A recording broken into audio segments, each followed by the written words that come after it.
Hi നമസ്കാരം.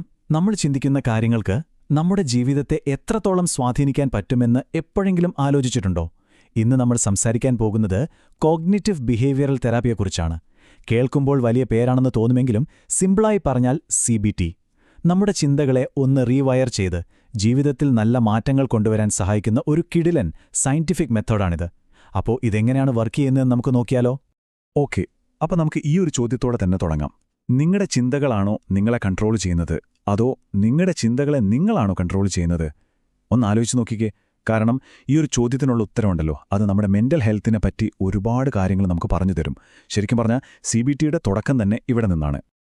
ഈ രണ്ട് സിറ്റുവേഷൻസ് ഒന്ന് നോക്കിക്കേ. സാഹചര്യം ഒന്നാണ്. ഒരു പക്ഷേ ജോലിയിൽ ഒരു ചെറിയ പിഴവ് പറ്റി.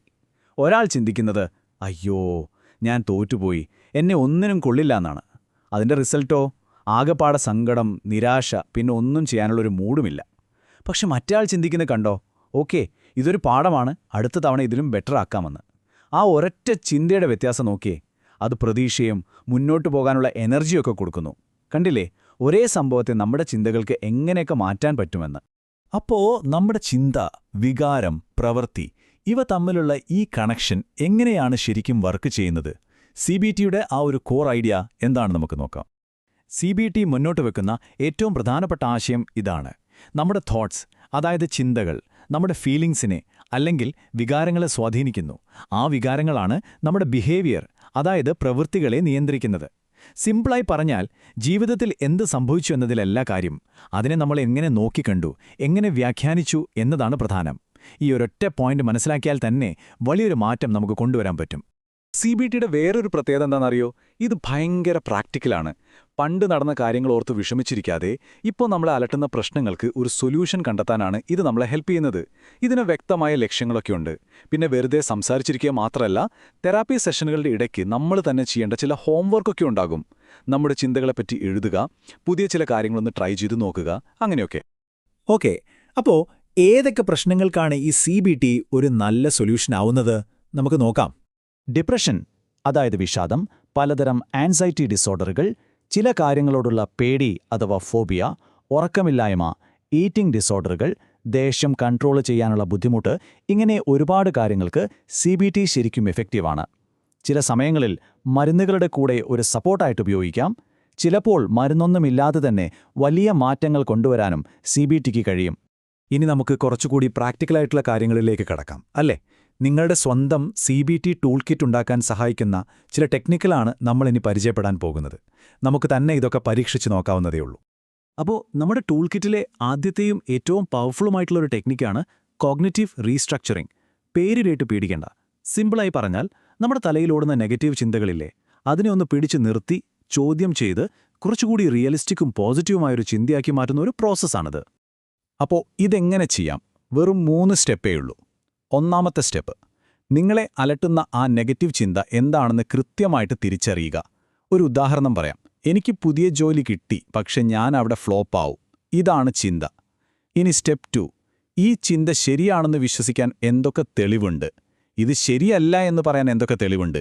സ്വയം ചോദിക്കുക. സ്റ്റെപ്പ് 3, ഈ 2 വശവും നോക്കിയിട്ട് കുറച്ചുകൂടി ബാലൻസ്ഡ് ആയിട്ടുള്ള ഒരു പുതിയ ചിന്ത ഉണ്ടാക്കുക. അതായത്, പുതിയ ജോലിയിൽ കുറച്ച് ചലഞ്ചസ് ഉണ്ടാവും, അത് ശരിയാണ്. പക്ഷേ ഇതിനു മുൻപും ഞാൻ പുതിയ കാര്യങ്ങൾ പഠിച്ച് വിജയിച്ചിട്ടുണ്ടല്ലോ, അപ്പോൾ ഇതും എനിക്ക് പരീക്ഷിച്ചു നോക്കാവുന്നതേ ഉള്ളൂ. കണ്ടോ വ്യത്യാസം? അടുത്ത ടെക്നിക്ക് വളരെ സിമ്പിളാണ്, പക്ഷെ ഭയങ്കര എഫക്റ്റീവാണ്. Thought journaling. നമ്മുടെ ചിന്തകളെയൊക്കെ ഒരു ഡയറിയിൽ എഴുതി വെക്കുന്നൊരു ശീലം. ഇത് നമ്മുടെ ചിന്തകളുടെ ഒരു പാറ്റേൺ മനസ്സിലാക്കാൻ ഒരുപാട് സഹായിക്കും. ഇത് ചെയ്യാൻ വളരെ എളുപ്പമാണ്. ഒരു ബുക്ക് എടുത്ത് 4 കോളം വരച്ചാൽ മതി.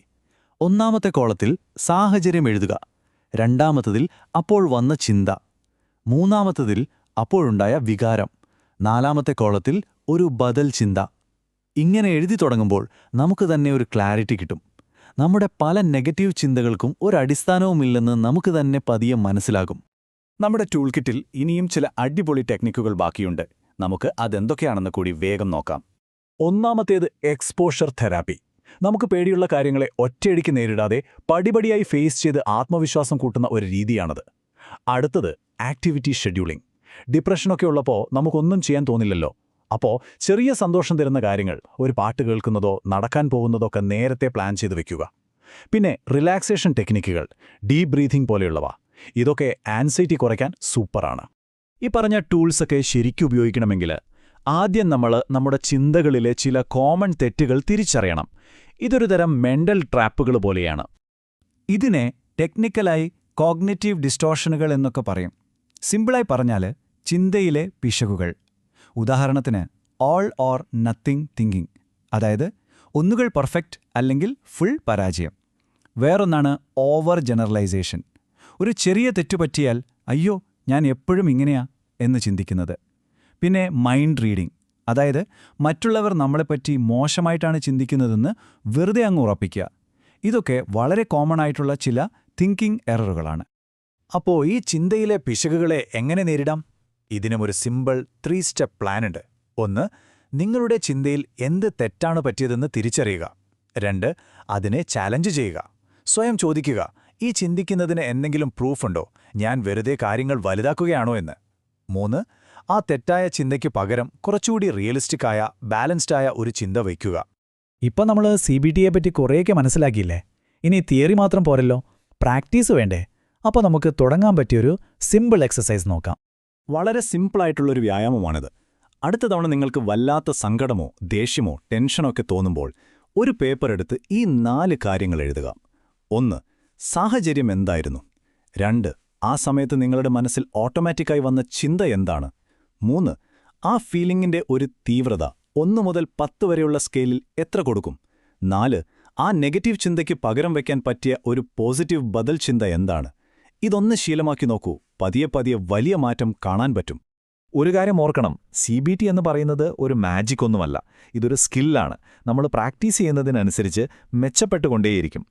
ഇന്ന് നമ്മൾ സംസാരിച്ച ഈ ചെറിയ സ്റ്റെപ്പുകളുണ്ടല്ലോ, അത് നിങ്ങളുടെ മെന്റൽ വെൽനെസ്സിൽ വലിയ മാറ്റങ്ങൾ കൊണ്ടുവരാൻ സഹായിക്കും. കാരണം നമ്മുടെ മാനസികാരോഗ്യം അത്രയേറെ പ്രധാനപ്പെട്ടതാണ്. അപ്പോൾ ടേക്ക് കെയർ.